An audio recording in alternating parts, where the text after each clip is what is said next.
you have leaves, dirt, and debris at the base of your windshield? If so, check and see if it is gross and dirty under your hood. This is an indication that your engine air filter, that's right, your engine air filter, may need to be replaced. The role of an engine air filter is to filter the air as it enters your car's ductwork before entering the engine. It prevents harmful, yucky stuff like dirt, leaves, insects, and contaminants from entering your engine. Here are the benefits of regularly changing your air filter. Prolongs engine life by trapping dirt and debris from internal engine parts. Quick, inexpensive fix, you might even be able to do it yourself. Easy to track, just check your owner's manual. Replacing an old filter past its prime with a new one assures a positive seal. When should you get a new one?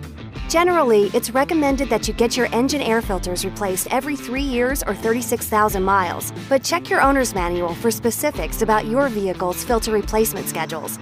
Find the correct air filter for your car at wixfilters.com.